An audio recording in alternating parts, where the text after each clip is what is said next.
Nolagent here at the New Orleans Lakefront Airport Terminal. Really great place in here, yeah. Welcome to Nolagent.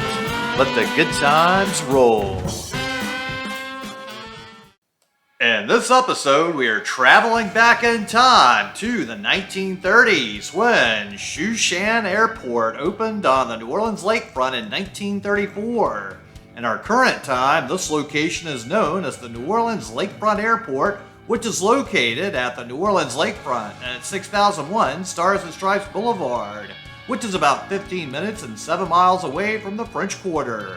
This Art Deco wonderland started construction in 1929 and features murals by artist Xavier Gonzalez, while the exterior and interior are lavishly ornamented with relief sculptures that focus on themes of flight by the sculptors Enrique Alferez, William Proctor, and John M. Lachin.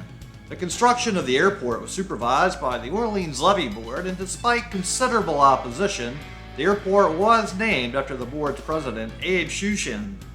And a common example of Louisiana's legendary political corruption, Shushan had his initials inscribed throughout the terminal and the airport in more than 1,000 places inside and out, legends say, including doorknobs, lampposts, light globes, runways, gardens, facades, doors, walls, floors, and toilets. Let's go ahead and head on inside and check this place out. It's a really beautiful space in here. The Art Deco is amazingly beautiful the way they have everything outlined in here. And the Messina's Runway Cafe is back open. And it's a wonderful restaurant. And in this episode, we're exploring the terminal. And in our next episode, we'll explore the restaurant. So as we can see over here to the left is where you would go to the restaurant. And we see that Messina's Runway Cafe is open now for breakfast and lunch service. So that's great news. And there's some really great stuff we're going to see in there. But for this episode, we're focusing mainly on the terminal. So as we go over here, they have this great compass in the center and the seal of Louisiana right there in the center.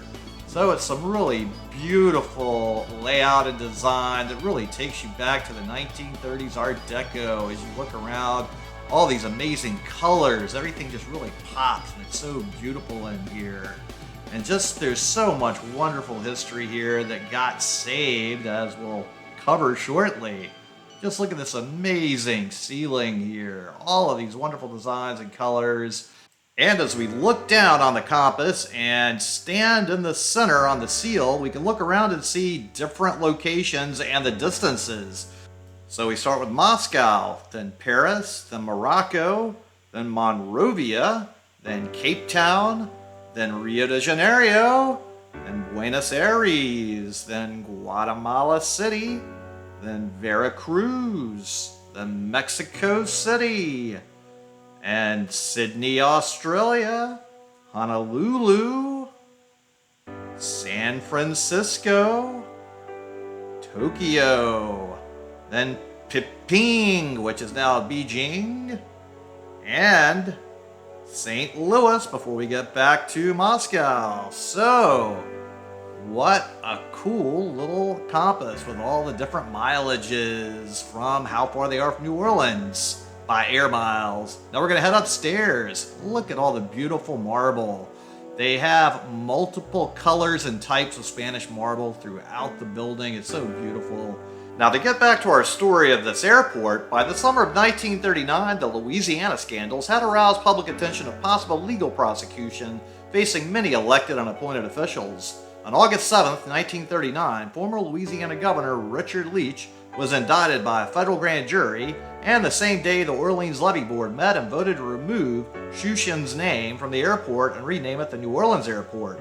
2 weeks later, on August 21st, Shushan was indicted and then convicted on December 22nd.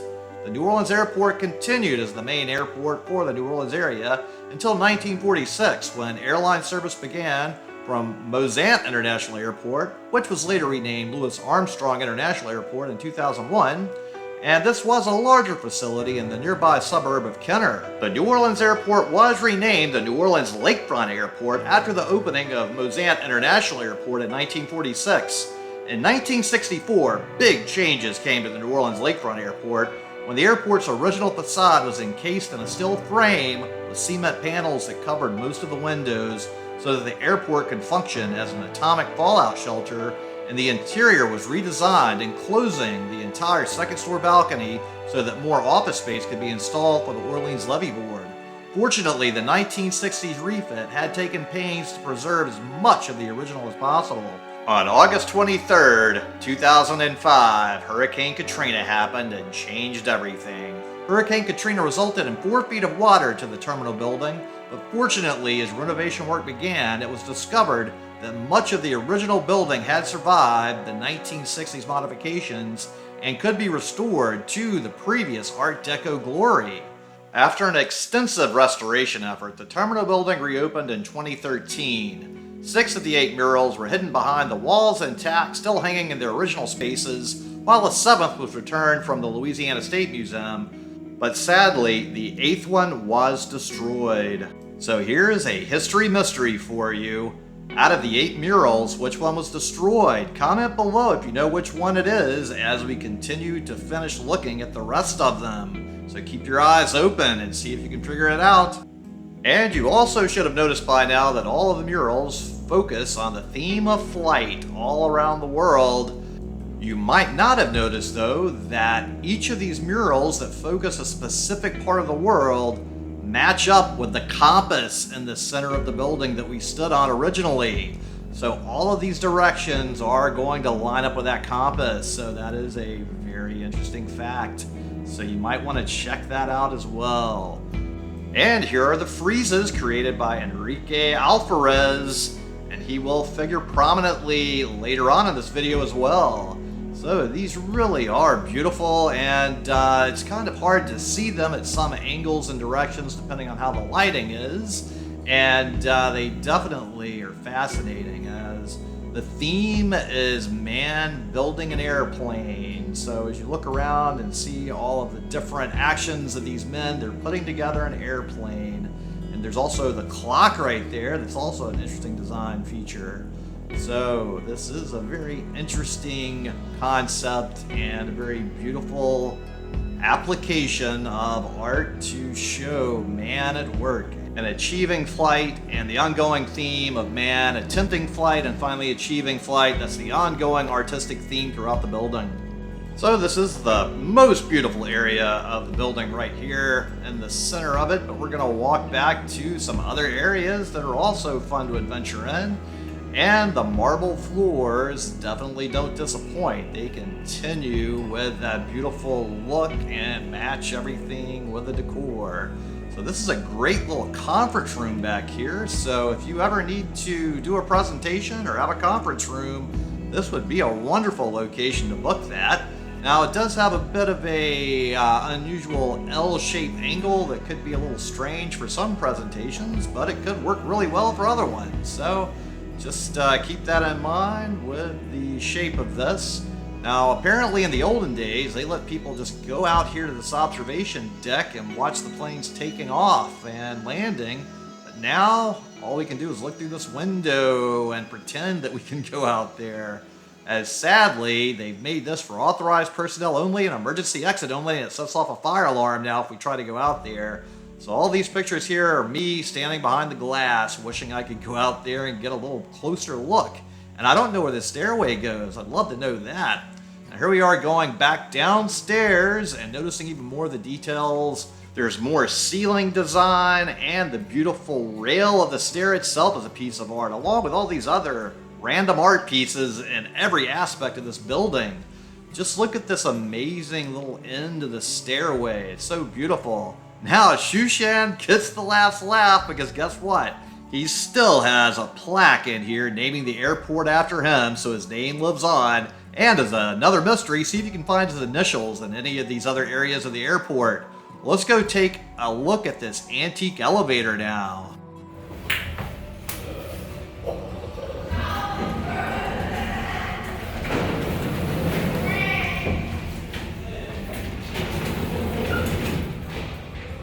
So this is a pretty cool old elevator. I was brave enough to get inside of it, but I'm not going to push any buttons and attempt to go anywhere in it because I don't know if this thing would stop and get me stuck halfway. I've been stuck in elevators enough to know better, so...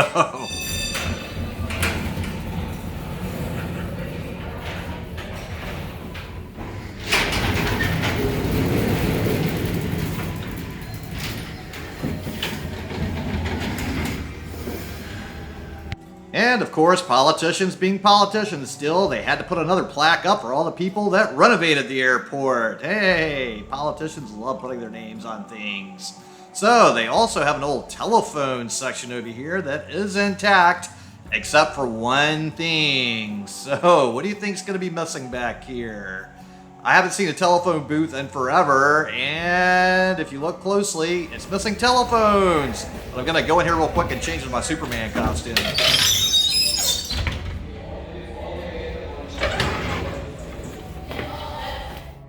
I actually do have a Superman shirt, but I couldn't find it, so it ruined that joke. Oh well. So this is where Messina's Catering is located, so they have the restaurant and do catering. Now we're running back outside of the terminal as we have another work from Enrique Alferez to look at. So remember, Enrique Alferez did the friezes we saw earlier in the terminal, and he also did this sculpture known as the Fountain of the Four Winds. The Orleans Levee Board hired Alvarez again to build this Fountain of the Four Winds as part of a 2-year Works Progress Administration and Levee Board funded airport beautification project that began in 1936. The sculpture features a tribute to the prevailing four winds with 3 female figures and 1 male figure, with the north wind being the male. There was a bit of controversy over the male figure's prominently featured exposed male parts, and the local WPA officials were against it until the appeals were made all the way up to President Franklin Roosevelt, which allowed the North to keep his exposed parts. After the fountain's completion, it suffered from neglect, and by the time of Hurricane Katrina, the fountain had long since stopped working, and the sculpture had suffered from weathering and vandalism, with the North actually losing his male parts at some point. The fountain and sculpture are currently undergoing a renovation project, and the North has already regained his missing part, although the renovation project is currently behind schedule. So, thanks so much for tuning in to the Knowledgent channel, and especially to my Patreons. If you enjoyed this video, go ahead and click that thumbs up and comment below. Let me know what you thought about it. Down in the comments section is a link to my Patreon account, and I'd appreciate it if you take a look at that because, hey, I do work for tips, and any assistance is appreciated. You can also really help me if you go ahead and destroy that subscribe button right there, which will be the circle with my head on it there. Then, make sure you watch the next video with the restaurant here out at the airport, and tune in next time for more good food, good times, and good people.